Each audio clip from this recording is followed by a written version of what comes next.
بسم اللہ الرحمن الرحیم۔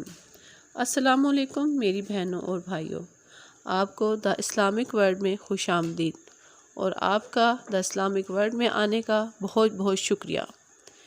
اسلام ایک ایسا دین ہے جس میں کوئی سختی نہیں، خاص طور پر عورتوں کو مذہبی امور میں بہت نرمی دی گئی ہے۔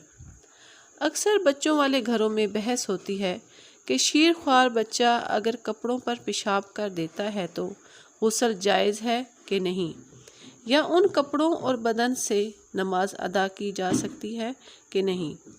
تو اس مسئلے کو حل کرنے کے لیے ہمارے پاس بہت سی احادیث موجود ہیں۔ اگر ہم اپنے آخری نبی حضرت محمد صلی اللہ علیہ وآلہ وسلم کی زندگی کو دیکھیں اور مطالعہ کریں تو تمام مسائل کا حل مل جائے گا۔ ہمارے پیارے نبی حضرت محمد صلی اللہ علیہ وآلہ وسلم بچوں سے بہت پیار کرتے تھے۔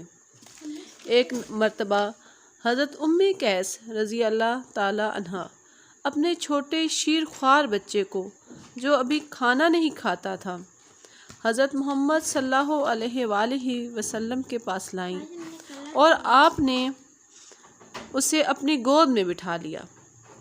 بچے نے آپ کے کپڑے پر پیشاب کر دیا تو آپ صلی اللہ علیہ وآلہ وسلم نے پانی منگوا کر کپڑے پر چھینٹے مارے اور اسے دھویا نہیں۔ لبابہ بن حارث روایت کرتی ہیں کہ حضرت حسین رضی اللہ تعالیٰ عنہ بن حضرت علی رضی اللہ تعالیٰ عنہ نے رسول صلی اللہ علیہ وآلہ وسلم کی گود میں پیشاب کر دیا، جو ابھی شیر خوار ہی تھے۔ میں نے عرض کیا، کوئی اور کپڑا پہن لیں اور تہبند مجھے دے دیں تاکہ میں اسے دھو دوں۔ تو آپ صلی اللہ علیہ وآلہ وسلم نے فرمایا، لڑکی کا پیشاب دھویا جاتا ہے اور لڑکے کا پیشاب پر چھینٹے مارے جاتے ہیں۔ میری بہنوں، ہمیں چاہیے کہ ہم ان چھوٹی چھوٹی باتوں کی وجہ سے اللہ کی عبادت کرنے میں غفلت نہ کریں۔ اللہ ہمیں سنت پر عمل پیرا ہونے کی توفیق عطا فرمائے، آمین۔